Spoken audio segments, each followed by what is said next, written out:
रूस के राष्ट्रपति पुतिन का भारत दौरा केवल हथियारों की डील तक सीमित नहीं है, इसे कूटनीति के मैदान में भी बहुत अहमियत दी जा रही है। जिस तरह पुतिन यूक्रेन युद्ध में विजेता बनकर उभरे हैं, जिस तरह से भारत पर रूस से दोस्ती को लेकर अमेरिकी दबाव और टैरिफ है, उसे देखते हुए पुतिन के इस दौरे पर अमेरिका की तो नजर रहेगी ही, चीन भी मोदी और पुतिन की केमिस्ट्री को बहुत ध्यान से देखेगा।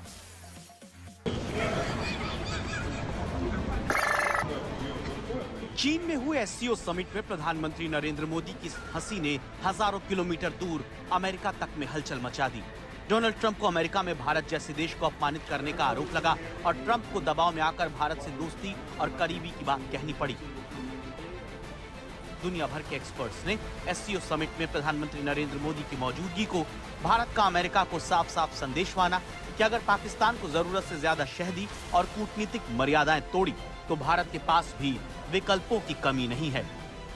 एससीओ समिट में सबसे ज्यादा चर्चा नरेंद्र मोदी और पुतिन की केमिस्ट्री की हुई। पुतिन का हाथ पकड़कर चहलकदमी की।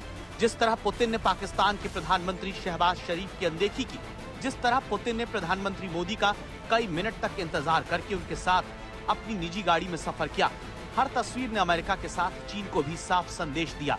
दरअसल ये संदेश रूस की तरफ से चीन को गया कि वो उस पर पूरी तरह से निर्भर नहीं है। इसे आप पुतिन के दौरे से पहले भारत को लेकर दिए गए रूस के बयान से भी समझ सकते हैं। राष्ट्रपति पुतिन के प्रवक्ता दिमित्री पेस्कोव ने मंगलवार को बहुत बड़ी बात कही।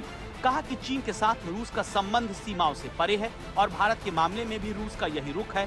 पेस्कोव ने कहा कि ये भारत पर निर्भर करता है कि वो किस हद तक आगे बढ़ने के लिए तैयार है। इस तरह रूस ने भारत के पाले में गेंद डाल दी, जो अपनी कूटनीतिक स्वतंत्रता को लेकर बहुत ज्यादा संवेदनशील है। और रूस चीन की तरह अमेरिका विरोधी नहीं, लेकिन रूस और चीन पर नजर रखने वाले एक्सपर्ट्स को लगता है कि रूस का भारत के साथ संबंधों को नई ऊंचाई पर ले जाना असल में चीन को संदेश है, जो लगातार रूस से करीबी बढ़ा रहा है। इससे जुड़ा ये वीडियो देखिए।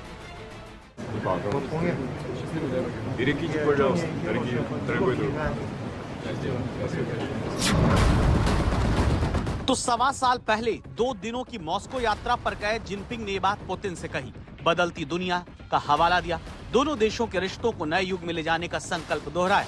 सबसे बड़ी बात, पुतिन को गले लगाया, जो शी जिनपिंग आमतौर पर नहीं करते हैं। क्रेमलिन के दरवाजे पर जिनपिंग को विदा करने वाले पुतिन भले ही यूक्रेन युद्ध की वजह से चीन पर जरूरत से ज्यादा निर्भर हो गए हों, लेकिन उन्हें इसकी कीमत पता है।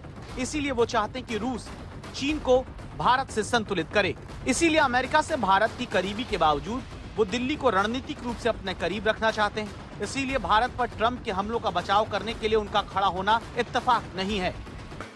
Декабря исполняется 15 лет со дня принятия совместного заявления, в котором отмечен выход наших отношений на уровень особого привилегированного стратегического партнерства. Можно уверенно констатировать, что многоплановые российско-индийские связи активно развиваются на этих принципах. भारत ने गुट निरपेक्षता की नीति को चुना और अब भी उसी नीति पर चल रहा है। भारत तय कर चुका है कि वो रणनीतिक स्वायत्तता से समझौता नहीं करेगा। हालांकि कई सामरिक मामलों के विशेषज्ञों को लगता है कि पुतिन का भारत दौरा अमेरिकी दबदबे को चुनौती देगा।